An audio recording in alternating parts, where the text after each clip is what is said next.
الحمد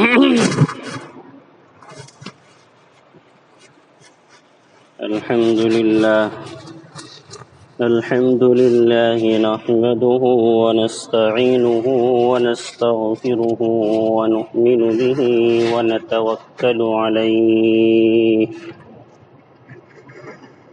ونعوذ بالله من شرور أنفسنا ومن سيئات أعمالنا من يهده الله فلا مضل له ومن يضلله فلا هادي له ونشهد أن لا إله إلا الله وحده لا شريك له ونشهد أن سيدنا وحبيبنا وشفيعنا وإمامنا وسندنا وأولانا ومولانا محمدا عبده ورسوله لا نبي بعده ولا نبوة بعده لا رسول بعده ولا رسالة بعده صلى الله تعالى عليه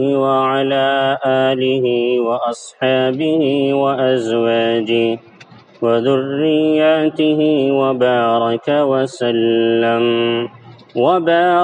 وسلم تسليما كثيرا أما بعد فأعوذ بالله من الشيطان الرجيم بسم الله الرحمن الرحيم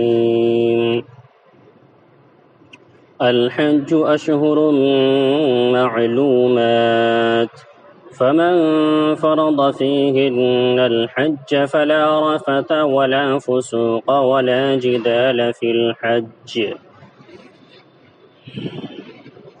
وقال النبي صلى الله تعالى عليه وسلم من صام رمضان ثم أتبعه ستا من شوال فكان كصيام الدهر أو كما قال عليه الصلاة والسلام صدق الله مولانا العلي العظيم وصدق رسوله النبي الكريم ونحن على ذلك لمن الشاهدين والشاكرين والحمد للہ رب العالمین۔ قابل قدر محترم بھائیوں، بزرگوں اور دوستوں،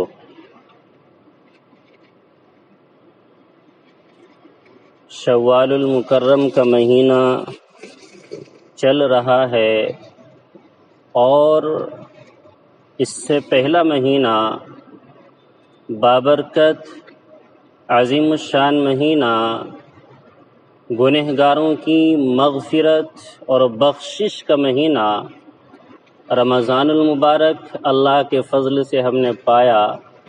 اپنی اپنی بساط اور اپنی اپنی کوشش اور محنت کے مطابق ہم نے عبادتیں کی، نیکیاں کی، روزے رکھے، تراویح پڑھی، قرآن کی تلاوت کی، اعتکاف کیا، شب قدر کی راتوں میں قیام کیا۔ اللہ تعالیٰ ہی کے فضل سے، اسی کی توفیق سے ہم نے جو کچھ کیا یہ اس کا فضل تھا۔ ہم دعا کریں اللہ تعالیٰ بار بار ہمیں رمضان المبارک کی سعادتیں نصیب فرماتا رہے، صحت اور عافیت اور نیکی کی توفیق کے ساتھ نصیب فرمائے، اور جو کچھ ہم نے اس مہینے میں کیا ہے اللہ اپنے فضل سے اس کو قبول فرمائے۔ ہوتا یہ ہے کہ رمضان المبارک کا مہینہ ختم ہوا، شوال کا چاند نظر آیا، عید الفطر کی نماز ادا کی گئی، اور اس کے بعد مسلمان یہ سمجھتے ہیں کہ اب ہماری چھٹی ہو گئی۔ صرف رمضان ہی اعمال کے لیے تھا، رمضان ہی روزے کے لیے تھا، رمضان ہی نماز کے لیے تھا، اور رمضان ہی قرآن کریم کی تلاوت کے لیے تھا۔ حالانکہ ایسا نہیں ہے۔ شوال المکرم کے مہینے کو اگر دیکھا جائے تو بڑا اہم مہینہ ہے اور بڑے خصوصیات والا یہ مہینہ ہے۔ آج الحمدللہ 5 تاریخ ہے، شوال المکرم کی جمعے کا دن ہے۔ 5 دن اس کے 4 دن گزر چکے ہیں، یہ 5واں دن ہے۔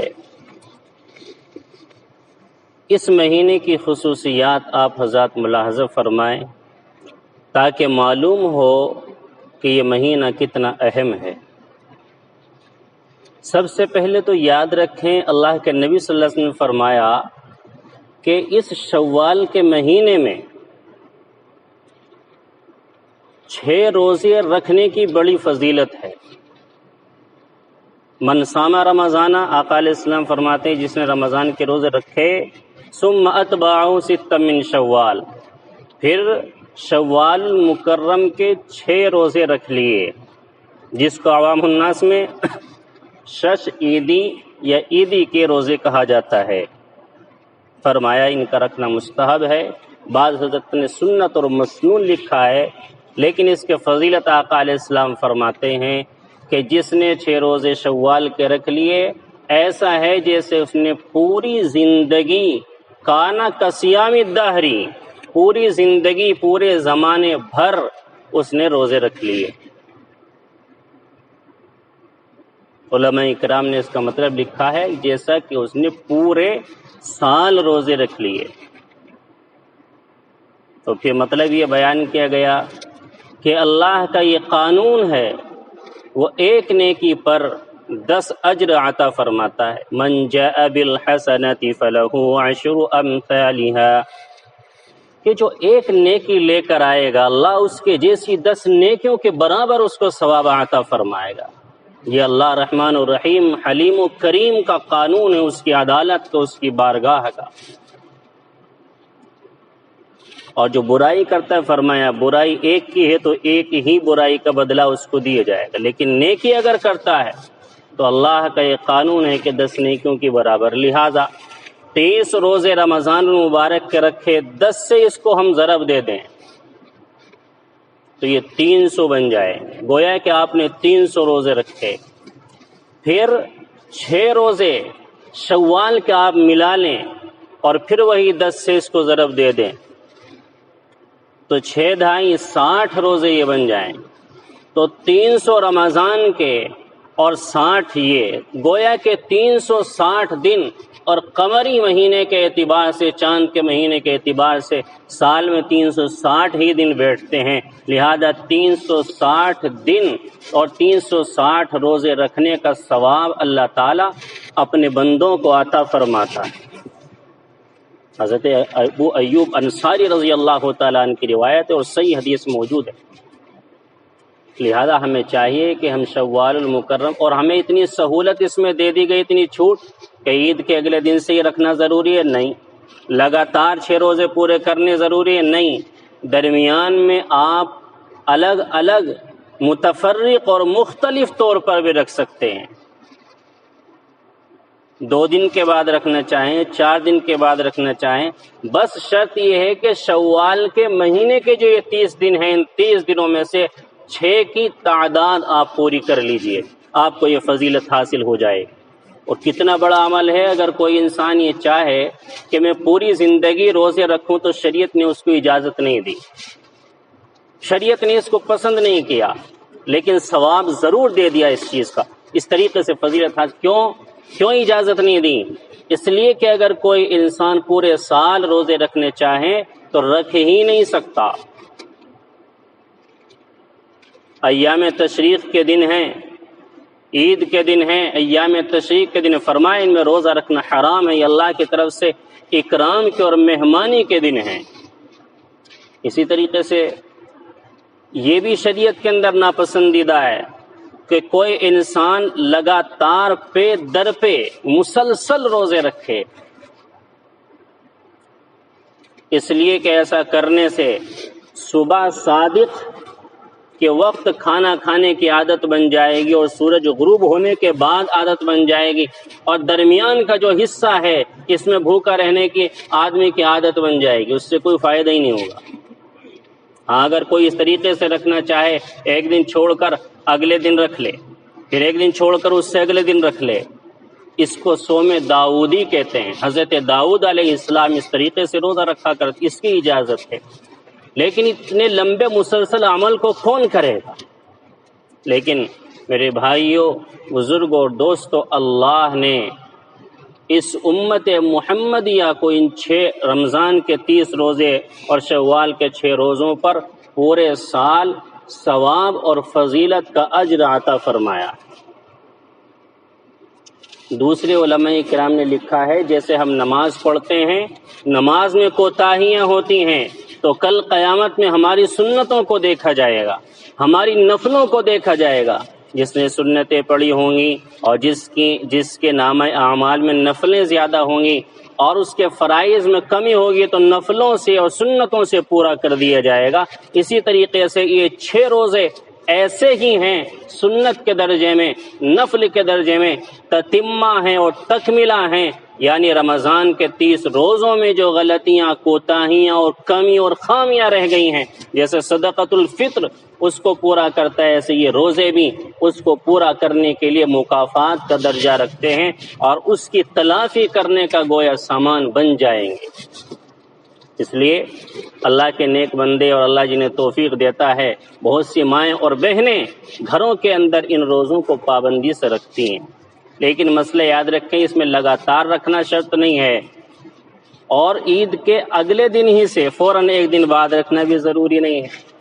ہاں لیکن دیکھا یہ گیا ہے کہ جو اگلے دن سے رکھنا شروع کر دیتا ہے تو پھر وہ رکھ لیتا ہے، اور جو 2-3 دن چھوڑ دیتا ہے تو پھر سستی اور تساہل اور شیطان کے بہکانے سے پھر وہ چھوڑ ہی دیتا ہے۔ اس لیے چاہیے کہ ہمیں ان روزوں کو رکھا جائے۔ 6 دنوں کی بڑی فضیلت شوال کے متعین نہیں ہے وہ دن، بس 30 دن میں سے کوئی سے بھی ہم رکھ سکتے ہیں۔ ایک اور دوسری خاصیت شوال کے مہینے کی یہ ہے کہ شوال المکرم کا مہینہ آپ کو معلوم ہے حج کے مہینوں میں سے ایک مہینہ ہے اور پہلا مہینہ ہے۔ جیسے نماز کا وقت شروع ہوتا ہے، ظہر کا ایک وقت ہے کہ زوال آفتاب جب ہو جائے گا، سورج جب ڈھل جائے گا، جب سے ظہر کا وقت شروع ہوگا۔ کوئی انسان اگر زوال آفتاب سے پہلے نیت باندھ کر کھڑا ہو جائے ظہر کی، نماز ہی نہیں ہوگی، اس لیے کہ وقت ہی شروع نہیں ہوا۔ اسی طریقے سے حج کا جو وقت شروع ہوتا ہے، حج کے احرام باندھنے کا جو وقت، جو دن، جو تاریخیں شروع ہوتی ہیں، فرمایا وہ شوال کے ایک تاریخ سے شروع ہو جاتی ہے۔ حج تو جا کر کرے گا مینا میں، عرفات میں، مزدلفہ میں، اور خانہ کعبہ کا طواف کر کے اور صفا اور مروہ کے درمیان سعی کر کے وہاں ارکان ادا کر کے، لیکن اس کا وقت شروع کب سے ہوتا ہے؟ کوئی بندہ بہت دور رہتا ہے، وہ اگر احرام باندھ کر جانا چاہے تو حج کے احرام کی نیت کب سے کر سکتا ہے؟ کب سے وہ حج کا احرام باندھ سکتا ہے؟ فرمائے شوال کا مہینہ، ذی قعدہ کا مہینہ اور ذی الحجہ کے شروع کے 10 دن یہ ہیں حج کے ایام۔ تو حج کے ایام میں سب سے پہلے یہ شوال المکرم کا مہینہ ہے جو شروع ہوتا ہے۔ لہذا شوال کی 1 تاریخ سے پہلے اگر کوئی احرام کی نیت کر لے یا احرام باندھ لے وہ معتبر نہیں ہوگا۔ تو کتنا بڑا یہ افضل مہینہ ہے کہ اس کو حج کے مہینوں کے فہرست میں ہونے کا شرف حاصل ہے۔ اسی طریقے سے شوال المکرم کے مہینے کے اندر حضرت عائشہ صدیقہ رضی اللہ تعالی عنہا بیان فرماتی ہیں، روایت ہے کہ اس مہینے کے اندر نکاح کرنا، میرا نکاح نبی پاک علیہ الصلوۃ والسلام سے اسی مہینے میں ہوا، شوال کے مہینے میں۔ میری رخصتی آقا علیہ الصلوۃ والسلام کے گھر آپ کے ساتھ اسی مہینے میں ہوئی، شوال کے مہینے میں۔ اور فرماتی ہے کہ میں یہ پسند کرتی ہوں کہ نبی پاک علیہ الصلوۃ والسلام کے ساتھ جن عورتوں کا نکاح ہو، رخصتی ہو، وہ بھی انہی ایام میں اور شوال کے مہینے میں ہونی چاہیے۔ اس حدیث اور حضرت عائشہ صدیقہ رضی اللہ تعالی عنہا کی روایت اور آپ کے ساتھ آپ کے نکاح کے عمل کے اس مہینے میں ہونے کی وجہ سے اور رخصتی بھی اس مہینے میں ہونے کی وجہ سے بعض علماء کرام نے لکھا ہے کہ اس مہینے کے اندر شادی اور بیاہ اور نکاح کرنا مستحب عمل ہے۔ پسندیدہ عمل ہے، اس لیے کہ امہات المؤمنین میں سے امی جان حضرت عائشہ صدیقہ رضی اللہ تعالی عنہ بیان فرماتی ہیں اور ان کی یہ چاہت ہے۔ اور پھر اس میں تردید ہے زمانے جاہلیت کی، جو شوال کے مہینے کو اس کے معنی کے اعتبار سے نحوست کا مہینہ سمجھتے تھے۔ جیسے بعض حضرات محرم کو نحوست کا مہینہ سمجھتے ہیں اور اس میں شادی بیاہ نہیں کرتے، تو زمانے جاہلیت کے اندر شوال کے مہینے میں سفر، کاروبار اور یہ شادی بیاہ نہیں کرتے تھے۔ تو اس کی تردید بھی اس کے اندر ہے۔ حضرت عائشہ صدیقہ رضی اللہ تعالی عنہا کی روایت موجود ہے۔ شوال المکرم کا مہینہ رمضان المبارک کے ساتھ لگا ہوا ہے، اور رمضان المبارک کے جس طریقے سے روزے فرض ہیں اس میں 6 روزے مستحب ہیں، اور پھر اس شوال المکرم کے مہینے کو حج کا مہینہ ہونے کا شرف حاصل ہے۔ لوگ متوجہ ہوتے ہیں خانہ کعبہ کی طرف، بیت اللہ کی طرف، حج کے احکام سیکھنے سکھانے کی طرف، حج بیت اللہ کے تیاری کی طرف متوجہ ہوتے ہیں، اور لوگ ایک خیر کی نیکی کی طرف متوجہ ہوتے ہیں۔ لہذا ہمیں بھی اللہ کی طرف متوجہ ہونا چاہیے، اور اس مہینے کے اندر 6 روزے تو رکھنے ہی ہیں جو مستحب ہیں، اور مستحب کا حکم یہ ہے کہ واجب نہیں ہے، ضروری اور لازم نہیں ہے۔ کوئی رکھے گا تو اس کو فضیلت حاصل ہو جائے گی، اور اگر کوئی نہیں رکھتا ہے تو اس کو ملامت نہیں کر سکتے، یا اس کو طعن و تشنیع نہیں کر سکتے، برا بھلا نہیں کہہ سکتے، اس کی مرضی ہے۔ رکھے گا تو اس کو ثواب مل جائے گا، نہیں رکھے گا تو اس کو گناہ کوئی نہیں ملے گا۔ ہاں ترغیب دلا سکتے ہیں۔ ایک انسان ہے، اس نے مکان بنا لیا، گرمی کا زمانہ ہے، اس نے پنکھا نہیں لگایا، کولر نہیں لگایا، ایسی نہیں لگایا، تو یہ مستحب کے درجے میں چیزیں ہیں، اس کا مکان بن کر تیار ہو چکا ہے، اس کے نہ لگانے پر اس کو برا بھلا نہیں کہا جا سکتا۔ ہاں ترغیب دلا سکتے، بھئی ایسی کہ یہ فائدے ہیں، پنکھے کے یہ فائدے ہیں، کولر کے یہ فائدے ہیں، لیکن مکان اس کا بن چکا ہے۔ ایسے ہی فرائض اس کے ادا ہو چکے ہیں رمضان سے، لیکن اس کا بڑا ثواب ہے، اس کی بڑی فضیلت ہے۔ اللہ جس کو توفیق عطا فرمائے تو وہ اس کو رکھے اور ثواب کو حاصل کرے۔ اس لیے میرے بھائی بزرگوں اور دوستو، ہمیں چاہیے کہ ہم رمضان ایک مسئلہ اور ذہن میں آ گیا، بہت سے حضرات کے ذہن میں یہ ہے کہ بہت سے لوگوں کے ہماری ماں اور بہنوں کے روزے قضا ہو جاتے ہیں رمضان کے اندر، تو شوال کے مہینے پہلے یہ روزے رکھنے ضروری ہیں یا قضا والے روزے رکھنے ضروری ہیں؟ تو ظاہر سی بات ہے جو قضا ہے وہ ہمارے ذمہ لازم ہے، اس کا ہم سے سوال ہوگا۔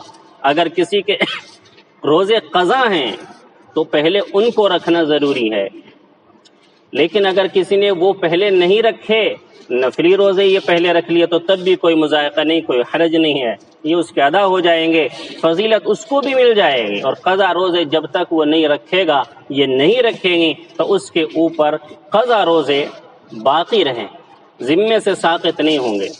ایک اور فضیلت شوال المکرم کے ذہن میں آئی، نبی پاک علیہ الصلاۃ والسلام نے ایک مرتبہ رمضان کے مہینے میں آخری عشرے کا اعتکاف نہیں فرمایا، تو آپ نے اس کی قضا جو فرمائی، اعتکاف کی قضا 10 دن روزے رکھ کر کے، وہ شوال المکرم کے مہینے میں 10 دنوں کے اندر رہ کر کے قضا فرمائی۔ تو یہ بھی ایک بہت بڑا عمل ہے آقا علیہ السلام نے جو اعتکاف کی قضا فرمائی ہے شوال کے مہینے میں، جس سے اور اس کی افادیت اور خصوصیت کا ہمیں پتہ چلتا ہے۔